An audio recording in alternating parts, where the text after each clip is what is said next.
Hare Krishna, bom dia, bem-vindos à nossa aula do Srimad Bhagavatam, tá? Então vamos começar cantando.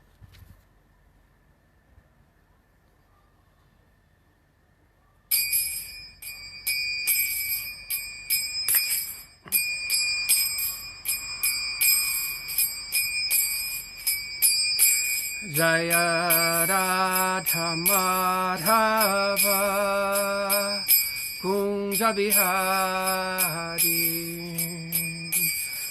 Jaya Radha Madhava Kunja Bihari Gopi Jana Vallabha Girivaradhari Gopi Jana Vallabha Girivaradhari Yashoda Nandanam Brajajanarangana Yashoda Nandana Brajajanarangana Yamuna Tira Vanachari Yamuna Tera Vanachari Jaya Radha Madhava Kunja Bihari Jaya Radha Madhava Kunja Bihari Gopi Jana Vallabha Girivaradhari Gopi Jana Vallabha Girivaradhari Yashoda Nandanam Brajajanarangana Yashoda Nandana Brajajanarangana Yamuna Tira Vanachari Yamuna Tira Vanachari Jaya Radha Madhava Kunja Bihari Jaya Radha Madhava Kunja Bihari.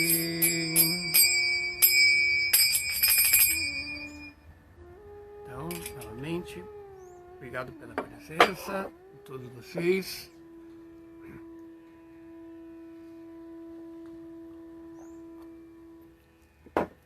Então vamos ler do Srimad Bhagavatam no canto primeiro.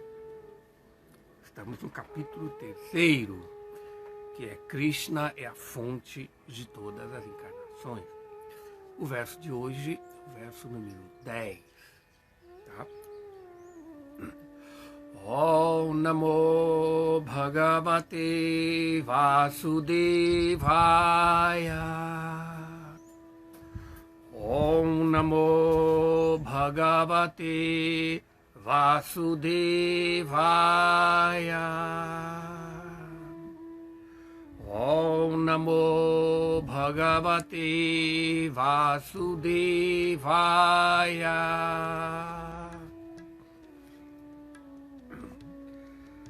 Panchama Kapilo Nama Siddhesha Kalaviplutam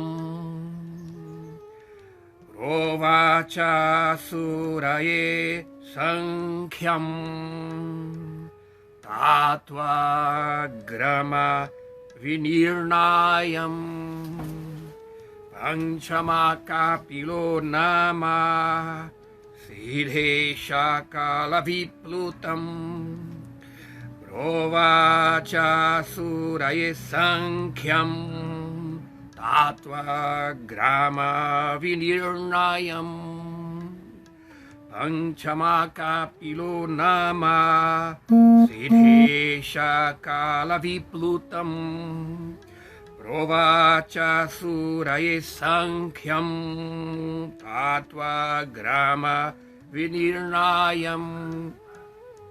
Tradução, primeiro palavra por palavra. Panchamaha, a quinta. Kapilaha, Kapila. Nama, chamada Siddheshaha, o mais avançado entre os perfeitos. Kala, tempo. Viplutam, perdido. Provacha, disse Asuraye ao Brahmana, chamado Asuri. Sankhyam, metafísica. Tattvagrama, a soma total dos elementos criadores. Vinirnayam, exposição. Tradução e significado por Srila Prabhupada. A quinta encarnação, chamada Senhor Kapila, é o mais avançado entre os seres perfeitos. Ele fez uma exposição dos elementos criados e da metafísica, a Asuri Brahmana, pois no decorrer do tempo esse conhecimento se havia perdido. Significado: a soma total dos elementos criadores é de 24 ao todo. Todos e cada um deles são explicados, melhor, são explicitamente explicados no sistema de filosofia Sankhya. A filosofia Sankhya é geralmente chamada de metafísica pelos acadêmicos europeus. O sentido etimológico de Sankhya é aquilo que explica muito lucidamente através da análise dos elementos materiais. Isso foi feito pela primeira vez pelo Senhor Kapila, que é nomeado aqui como sendo o quinto na lista das encarnações. Om Jnanati Mirandasya Jnanam Jana Shalakaya Chakshurumilitam Jena Tasmai Sri Gurave Namaha. Namo Vishnu Padaya Krishna Prishtaya Bhutale Srimati Bhakti Vedanta Swaminiti Namine. Namaste Saraswati Deve Gauravani Pracharine Nirvishesha Shunyavadi Pastatya Desatarine Sri Chaitanya Manopishtam Sthapitam Jena Bhutale Swayam Rupa Kadamahyam Dadati Swapada Antikam.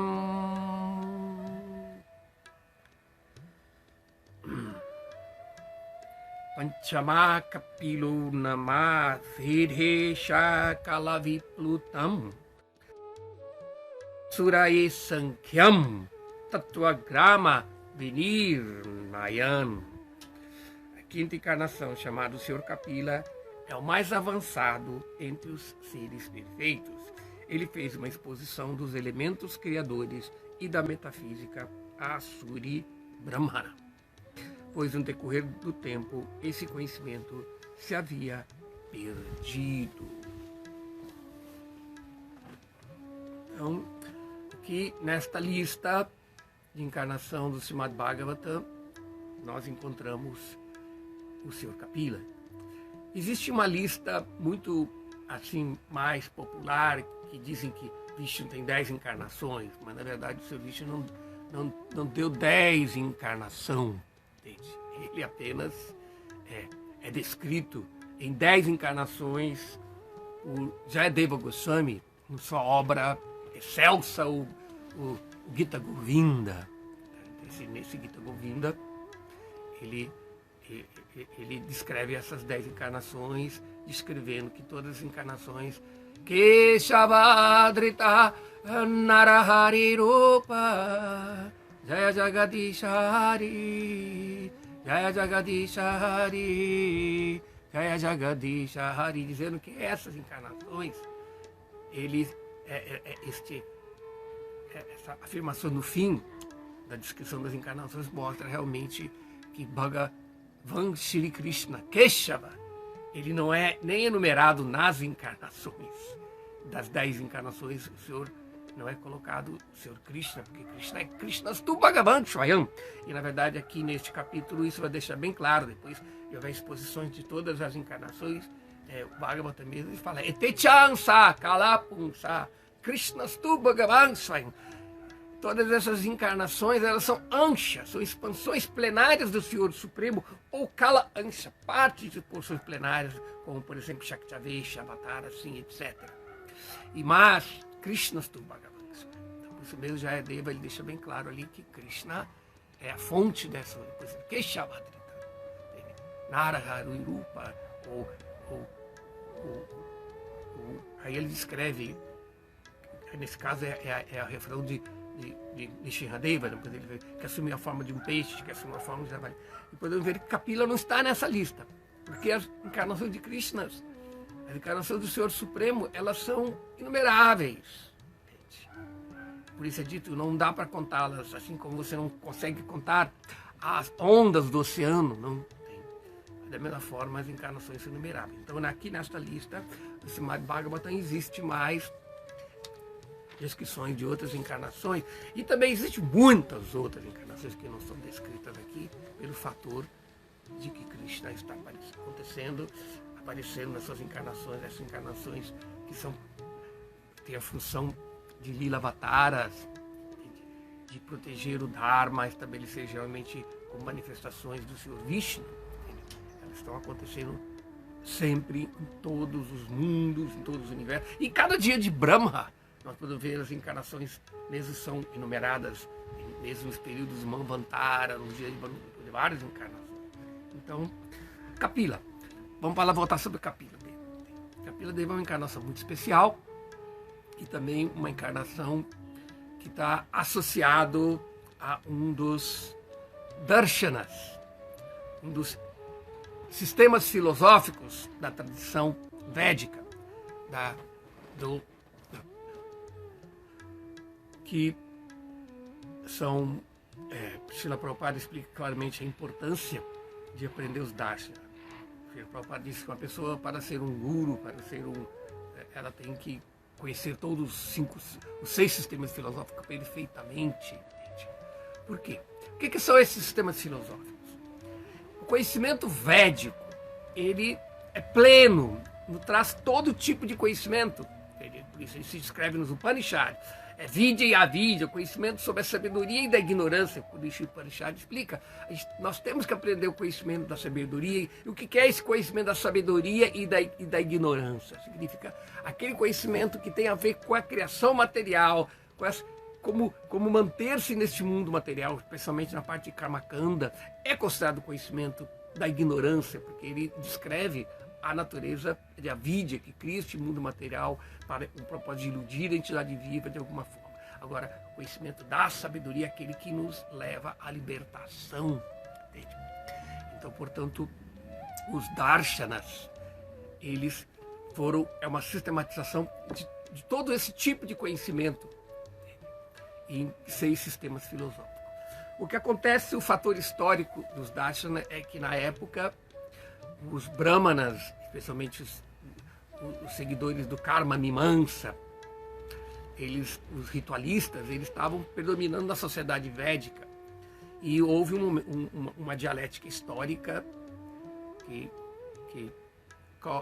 Karl Jasper, um estudioso alemão, ele explica que no período axial da humanidade, por volta do 5º século, houve uma contestação racional e filosófica das tradições religiosas mais arcaicas.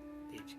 E isso aconteceu em todo o mundo, na Grécia com os sofistas, na Pérsia com Zoroastro, na China com Lao Tse, Confúcio, etc. E na Índia também aconteceu com Buda.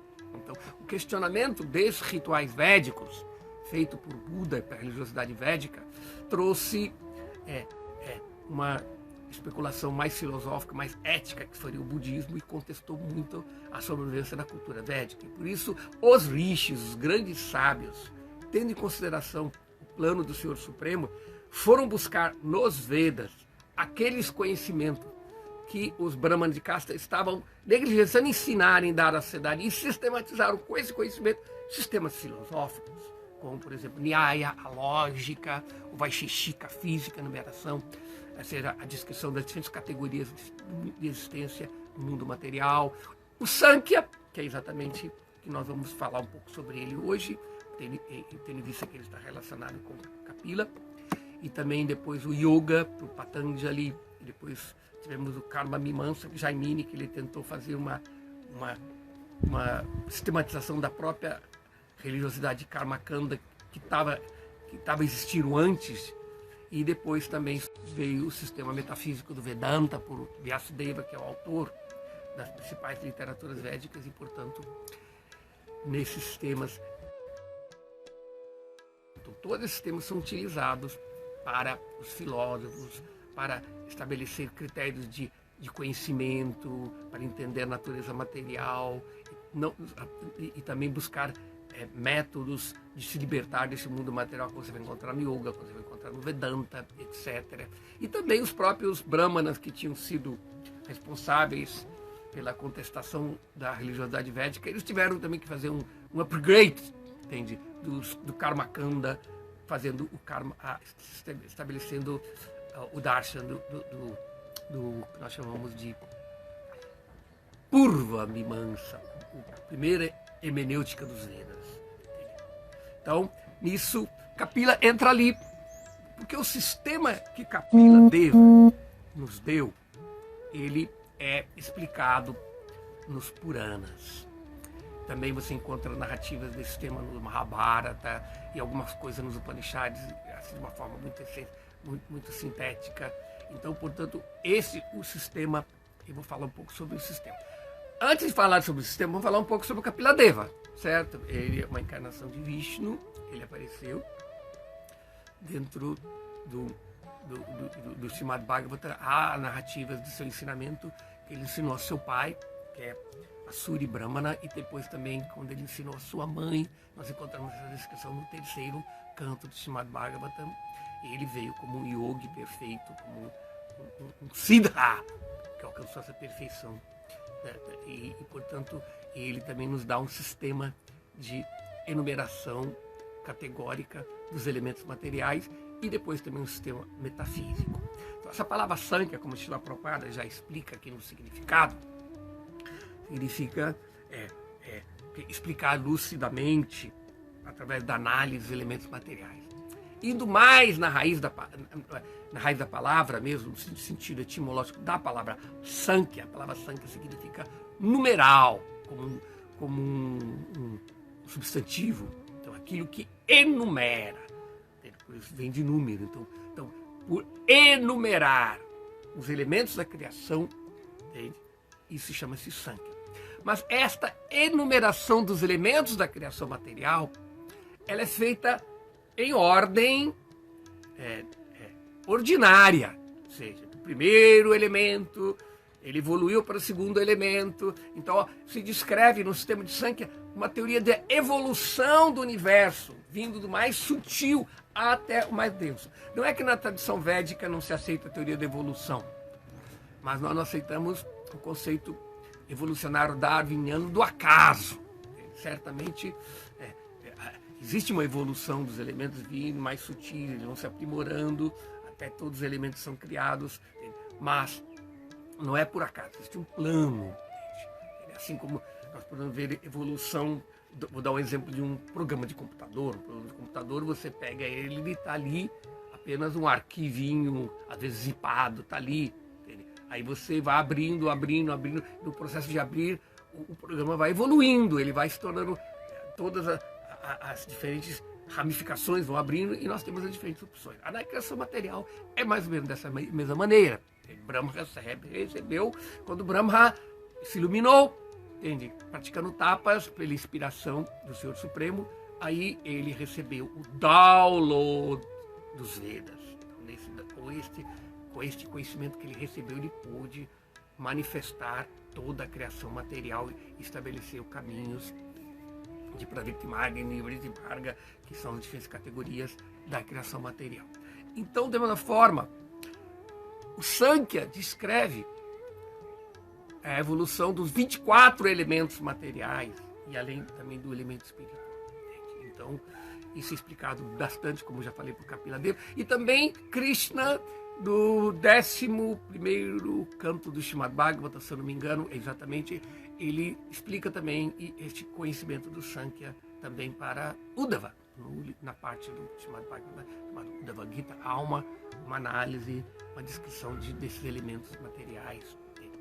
Então, o que eu queria colocar aqui agora em relação a esse ensinamento que Kapila Deva nos deu, e também nós vamos encontrar essa descrição de Sankhya na Bhagavad Gita, mas ali na Bhagavad Gita, o sentido de Sankhya, ele tem um sentido diferente, é um sentido quase que um sinônimo de Jnana, entende? Por isso, às vezes é o paralelo entre Sankhya e Yoga, Jnana e Yoga, não significa, então nesse sentido, assim como Sankhya é uma análise categórica dos elementos materiais, então Jnana também, Jnana é a discriminação analítica entre o que é temporário, o que é eterno. Então, na verdade, às vezes, essa palavra Sankhya pode ter esse sentido na Bhagavad Gita e em outros lugares. Mas, vendo agora o que se estuda hoje em dia nos estudos de filosofia da Índia, é um Sankhya diferente, em alguns pontos, do Sankhya original, deste Sankhya arcaico, antigo, não? Que foi ensinado na literatura védica por Kapila Deva. E, por coincidência, o autor, o sábio, que sistematizou o sistema Sankhya, ele também chama Kapila, mas o sistema de Sankhya dele é conhecido como Sankhya clássico. Então, esse sistema clássico de Sankhya, ele é diferente do sistema do Sankhya original, que é ensinado no Srimad Bhagavatam e em outras literaturas védicas. O ponto básico entre os dois Sankhyas, vou falar outras diferenças, mas vou começar por esse, então, que é o ponto mais relevante, é que o Sankhya do Kapila clássico, ele é ateísta, Nirishvara Sankhya. Mas o Sankhya de Kapila Deva, ele é Saíshvara, ele é teísta. Significa que no processo de evolução dos princípios dualistas de Purusha e Prakriti, espírito e matéria, existe uma coisa que precede isso, que é Deus, é o Senhor Supremo, que é Parameshvara. Então, esse Senhor, este Parameshvara, o Espírito Supremo, aí depois ele para a causa da criação material, ele tem as suas duas energias, que é a energia material e a energia do Purusha, a sua manifestação do Purusha, e pela interação do Prakriti Purusha. É por isso que o Sankhya é considerado um sistema dualista, tanto no original como no clássico, porque é a partir desta dualidade que começa a evolução. Eu vou explicar um pouquinho depois sobre essa evolução. No Sankhya clássico não se coloca essa posição suprema. Há uma outra diferença, talvez, no processo da evolução. Então, só resumindo, como que essa evolução vem? Um dos princípios básicos do Sankhya é o princípio de que tudo que existe no plano denso existe e manifesta no plano mais sutil. Então, no sutil, a criação vem desses dois princípios básicos que foram manifestados pelo Senhor Supremo. E só para complementar também, então este Sankhya teísta ensinado no Srimad Bhagavatam, ele também é ensinado pelo sistema de yoga de Patanjali. Muitas pessoas no estudo pensam que Patanjali derivou o seu sistema de Sankhya, a sua numeração dos elementos materiais, do Kapila. Sim, ele derivou de Kapila, mas não do Kapila teísta. Tanto que o sistema de Sankhya utilizado pelo yoga especialmente no Yoga Sutra de Patanjali, ele também é teísta, mostrando que realmente Patanjali se inspirou no conhecimento anterior a essa sistematização deste Kapila ateísta. E também vamos entender claramente o que é que são os darshanas. Os darshanas são reflexões filosóficas, são sistematizações filosóficas dos ensinamentos apresentados nos Vedas, como eu estava falando no começo da aula, tanto de conhecimento sobre a criação do mundo como da transcendência. Então, esses conhecimentos, os sábios, os rishis, por exemplo, Gautama, estabeleceu toda a sistemática da loja, a teoria do conhecimento contida nos Vedas, e sistematizou o Nyaya. E Kanada fez a mesma coisa com diferentes categorias para compreender a natureza deste mundo no seu Vaisheshika Sutra. Da mesma forma, o Sankhya é o conhecimento contido na literatura védica, vindo dos Upanishads, dos Puranas, Mahabharata, os Smritis e Shrutis, eles estão ali, certo? Da mesma forma, Patanjali, ele não criou um yoga, ele buscou o sistema de yoga, o conhecimento de yoga da literatura védica, dos Shrutis, Smritis e até mesmo os Agamas, da literatura tântrica. Então ele sistematizou esse conhecimento. E da mesma forma, Jaimini ele também sistematizou aquela cultura do Karmakanda, que já estava presente, que foi responsável por gerar as compilações filosóficas pela sua ditadura política na sociedade, apenas como o karma como sendo a coisa mais importante, a religiosidade karmakanda mais importante. Então, o que aconteceu? E, por sua vez, Vyasadeva, que é o editor, o compilador, o escritor de toda a literatura védica, ele resumiu a parte metafísica sobre a realidade última, contida nas Upanishadas, no Vedanta Sutra. Então, vamos partindo desse pressuposto. Se os darshanas se baseiam na literatura védica, é lógico que o conhecimento desses darshanas também estão presentes na literatura védica. Então é esta mesma consideração, essa mesma lógica que eu estou utilizando para mostrar realmente que o Kapila Deva apresentou na literatura védica foi interpretado e alterado em uns pontos por esse pensador chamado Kapila. Então, nós podemos até mesmo fazer uma análise agora no estudo dos darshanas, porque geralmente na academia, nas universidades, o pessoal do yoga, todo mundo, para eles, tudo estuda o Sankhya do Kapila clássico, ateísta, tá? Então, como eu estava dizendo aqui, outra distinção, além da distinção entre ter um Purusha,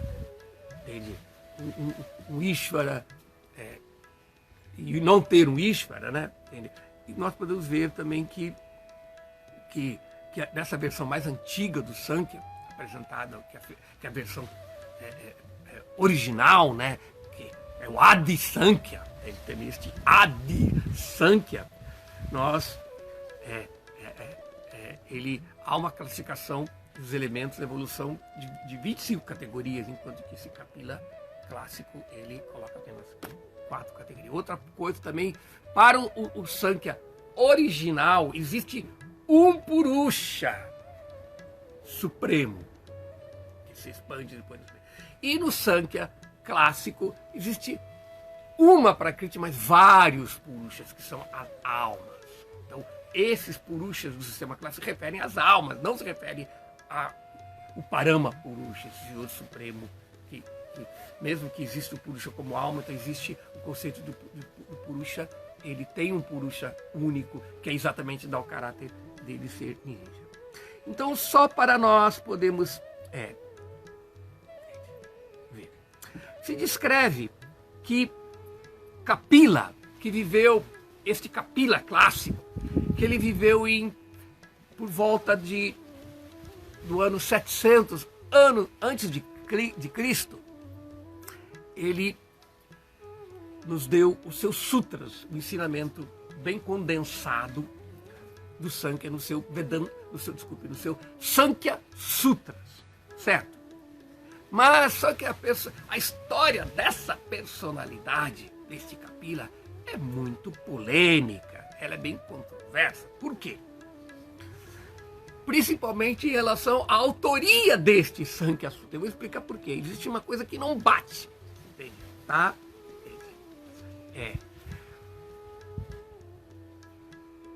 Dizem que este Sankhya Sutra foi escrito bem mais tarde dele. Então, por quê? Eu vou explicar por quê.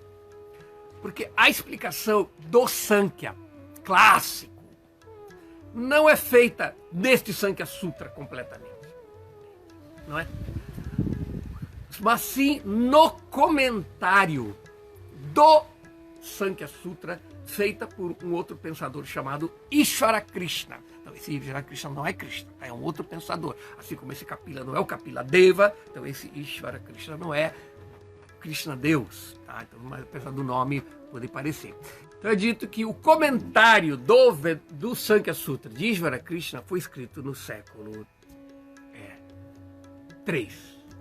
Mas o Sankhya Sutra, eles dizem que foi escrito no século 14, no século 15.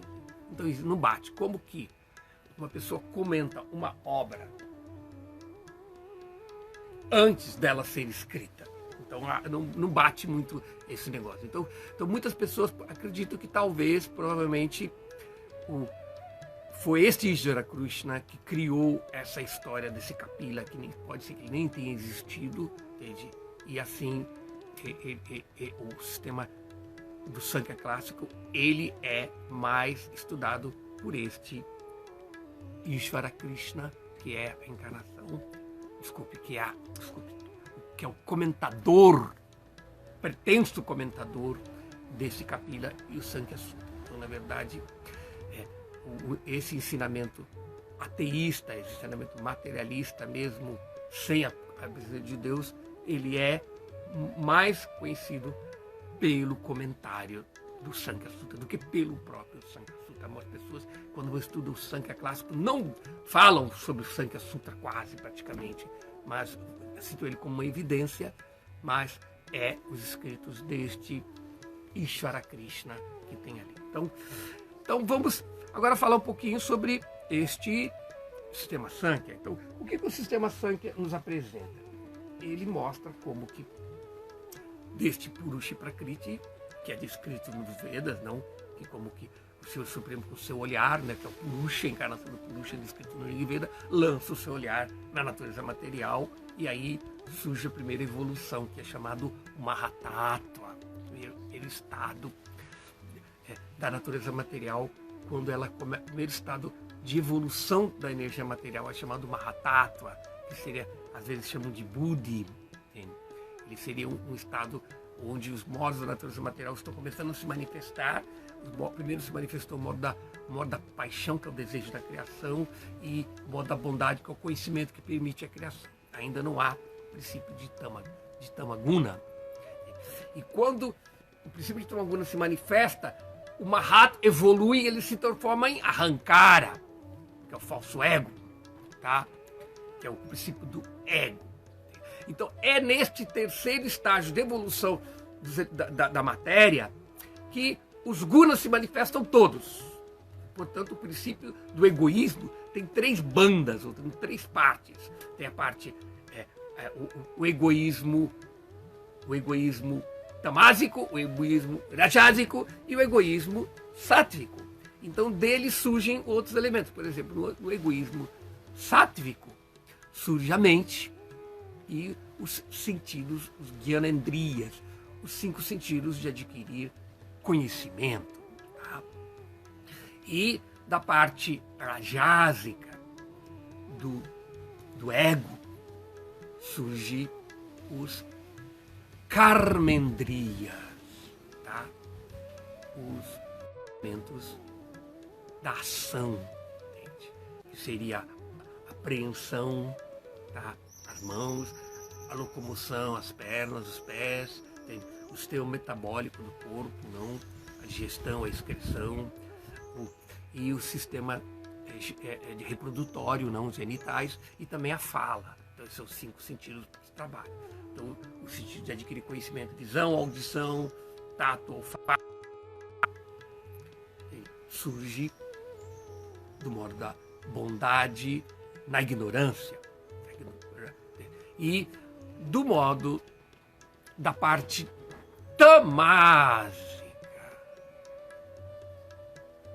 Surge os tamatras e os mahabhutas. Tamatras são os princípios sutis dos elementos, que é o som, a forma, o tato, o olfato, o paladar. Então, esses princípios sutis se manifestam na forma dos mahabhuta depois, como terra, fogo, água, ar e éter. Então, aí, com isso, somamos todos os elementos, somando com o Mahatattva, então, que é a parte manifesta, prada, da natureza material. Então, aí você soma, são 24 elementos que entram na composição material. Há uma diferença também nessa descrição, que o sistema clássico ele não fala que os Gyanendriyas, que os Karmendriya, que o Gyanendriya venha do modo da bondade, eles dizem que vem do modo da paixão. Então, isso são algumas diferenças que não é tão importante assim, mas é mais importante só aquilo que nós colocamos em relação a essa diferença dos sistemas de yoga. Então, hoje em dia, quando você estuda, o pessoal do yoga, eles não conhecem esse ponto que eu estou colocando, eles consideram, se estuda, porque todos os livros de filosofia indiana vão falar sobre o Sankhya clássico. Então, o Sankhya clássico é sinônimo de Sankhya ateísta, tá? Que nós, os devotos da consciência de Krishna, aqueles que seguem a tradição védica, que são iniciados no conhecimento védico e recebem esse conhecimento da sucessão discipular, o nosso Sankhya é o Sankhya de Kapila Deva, tá? De que Krishna fala para Arjuna, para Uddhava no Bhagavad. Então eu acho que com isso deu para a gente fazer uma análise boa sobre o ensinamento importante que Kapila Deva nos deu. E outra coisa também importante no sistema de Sankhya é exatamente o conceito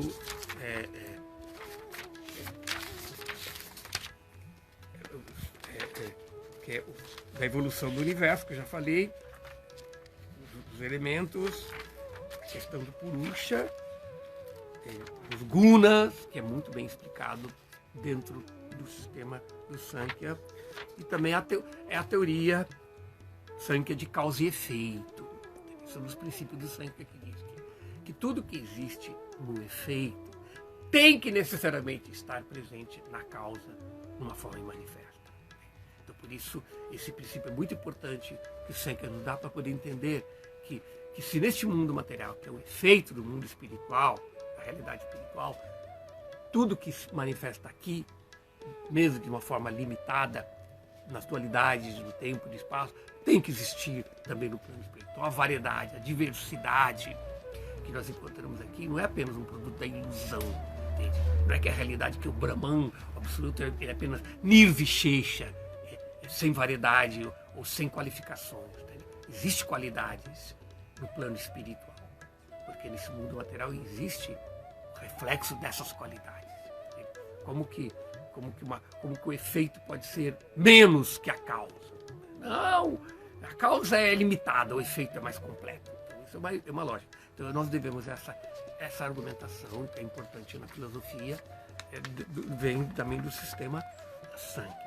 Então, eu acho que nós já são 9h10 ainda, então deixa eu dar uma olhadinha. Se alguém tiver alguma pergunta, a gente pode começar a deixar agora esses 20 minutos para responder perguntas, tá? Então eu vou dar uma olhadinha quem está aqui. Ela pergunta, ela comenta, né? Como que um ser como este nome, Ishvara Krishna, pode escrever uma filosofia ateísta? É muita inveja de Krishna, certamente. Ou seja, significa que ele é um ateu, não? Existem muitos ateus que interpretam o conhecimento védico, alguns sábios assim que se aproximam do conhecimento védico meramente pela razão. A razão ela é muito enganadora. Podemos ver mesmo o próprio Sr. Shiva. Em Kali Yuga ele foi ordenado a fazer isso, não por um propósito dialético do conhecimento espiritual, encarnando como Shankaracharya, que também nos deu uma interpretação praticamente quase que ateísta, apesar de Shankaracharya, na filosofia do Vedanta Advaita, ele admite que existe Deus, que existe Ishvara, mas quando ele define este Ishvara, é um Ishvara que é apenas real fenomenologicamente, mas ontologicamente ele é irreal. Significa que Ishvara ele é comparado com o nosso ego, como Deus tem um ego cósmico. Então o ego é uma ilusão porque é temporário, então Deus também manifesta. Então para ele Ishvara é uma coisa temporária de um Brahman eterno. Então ele também apresenta nessa visão assim, que é completamente diferente da visão apresentada na literatura védica de uma forma explícita, que Ishvara é eterno. Satitananda, Ishvara Paramakrishna, Satitananda Vigraha, ele é sata, ele é eterno, tá certo? O Senhor falou que Kapila, ateísta, viveu 700 anos antes de Cristo, depois que ele viveu no século 4, dos quais Purvi prevalece. Ou seja, isso é explicado por Ishvara Krishna, os comentadores, que Kapila viveu naquela época. Mas se considera que a obra dele não é tão antiga quanto ao aparecimento dele. Tá certo? Ele se descreve que a obra dele, que é o Sankhya Sutra, os acadêmicos dizem que não tem uma datação mais antiga que o século XVI. Então existem essas coisas polêmicas em relação ao Sankhya clássico, que mostra realmente que alguma coisa está errada, que é uma tentativa de você ensinar o Pai Nosso ao padre, né? Então, na verdade, como dizem os cristãos, não, que na verdade a sistematização deste Sankhya clássico, ela é racional, e nós podemos ver que o conhecimento védico ele é revelado, ele é místico, ele passa dentro da categoria da experimentação também, mas só que, por isso, muito dos conhecimentos apresentados na literatura védica são revelados, ou seja, nós aprendemos coisas de uma realidade, de uma supradimensional, espiritual, e também de realidades materiais mais sutis. Porque a metodologia utilizada nos Vedas, que é o Yoga, é uma visão diferente de conhecimento, que você não utiliza apenas os sentidos ou a mente para ter conhecimento, mas você utiliza a mente em estados alterados de consciência, que a meditação induz a pessoa para entender mesmo a realidade material sob o ponto de vista mais amplo, certo?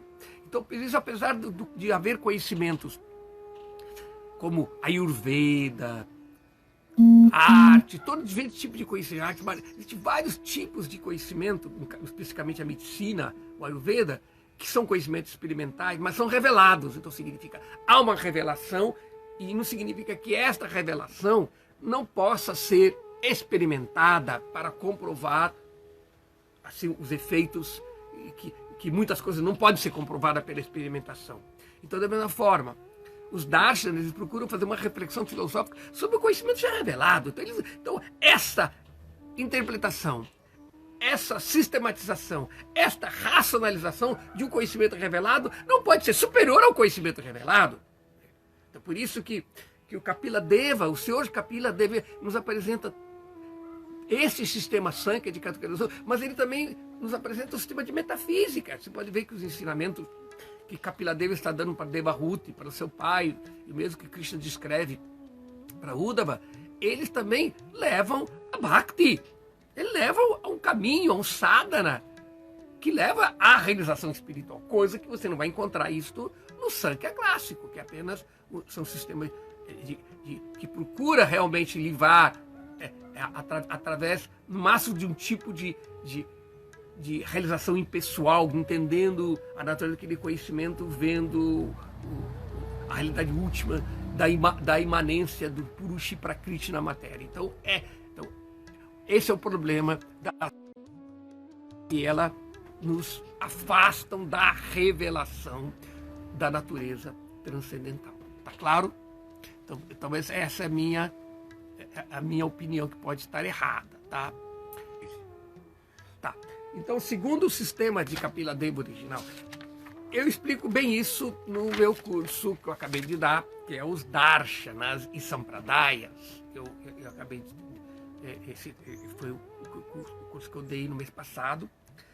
Então, nós podemos ver uma enumeração que vem assim. Então, vamos lá.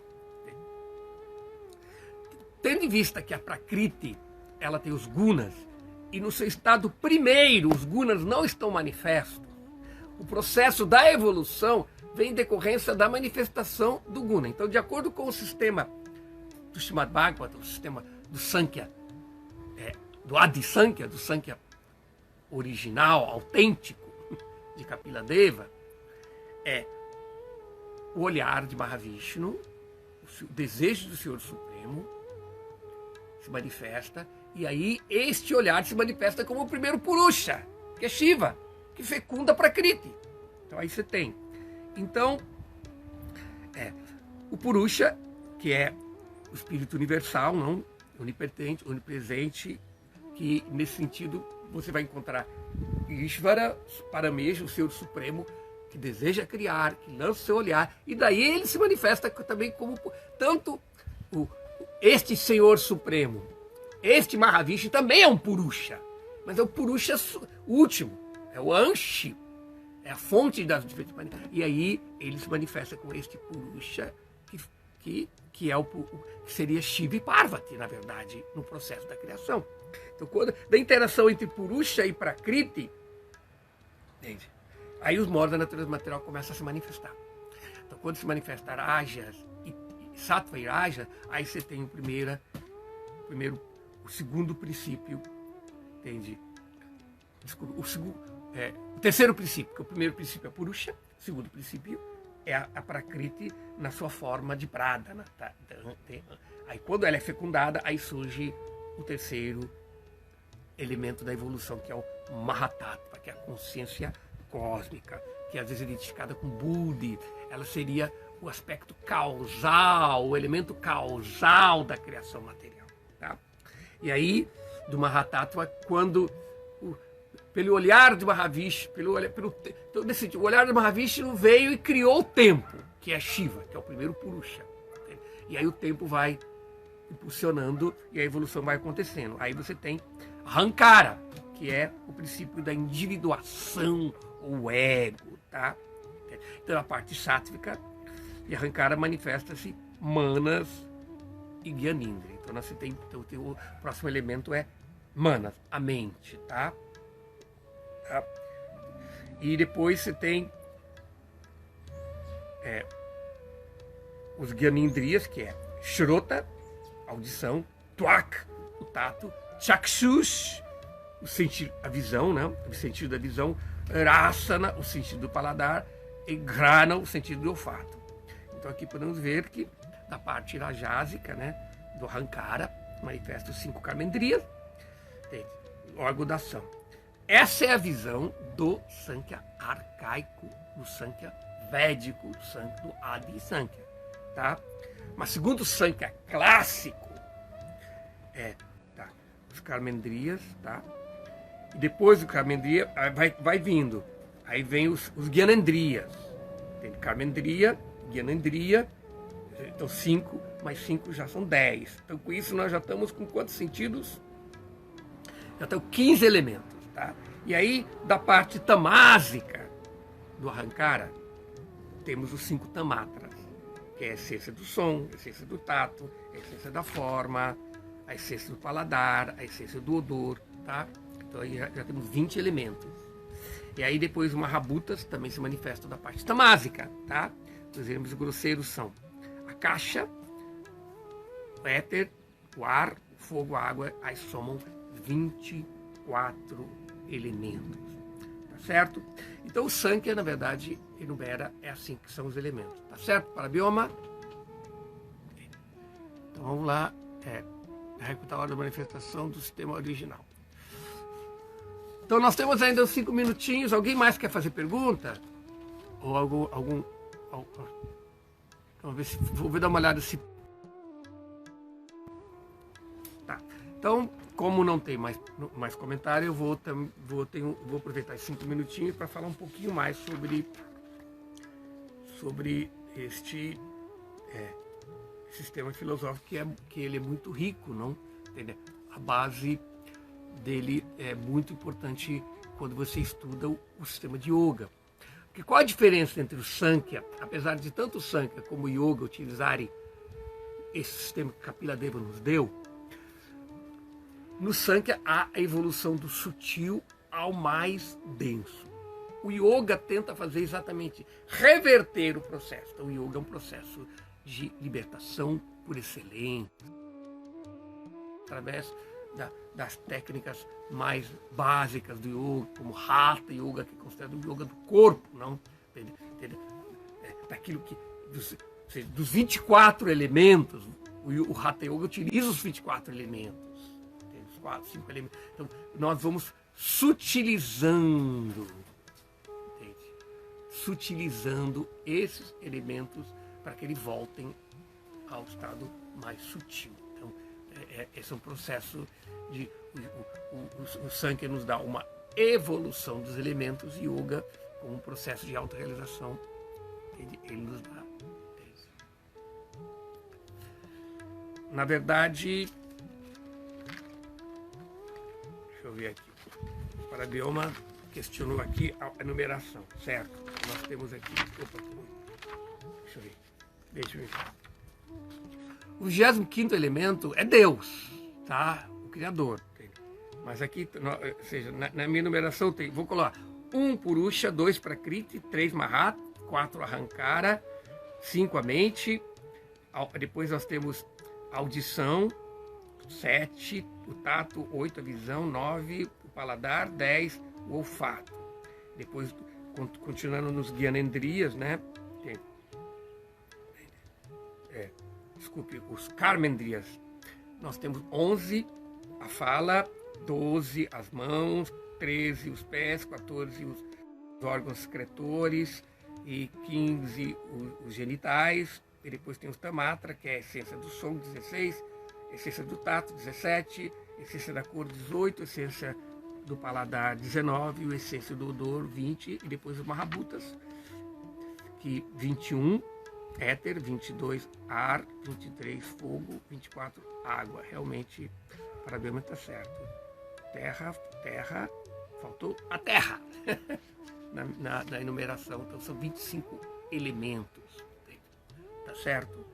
Que na verdade é um elemento espiritual mais 24 elementos materiais somando. O Parabioma deu para esclarecer. Nesse sentido, são criados 24 elementos, porque o Purusha é eterno, tá? Apesar de Prakriti também ser eterna, mas o processo da criação acontece ali a manifestação é considerada como uma criação, tá? Então, tá? Parece que a Adriana, né, ela fez uma pergunta que o Parabioma respondeu. Deixa eu dar uma olhadinha qual a pergunta que ela fez. Qual é a escritura do Sankhya, certo?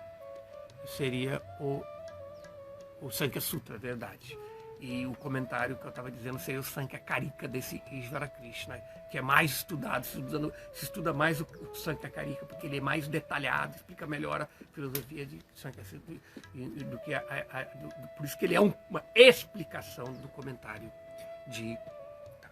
Então, pessoal, obrigado pela presença. Gostaria de agradecer para Parabioma Prabhu, de dar essa oportunidade da aula, e também Harinata, também pela paciência. Hare Krishna.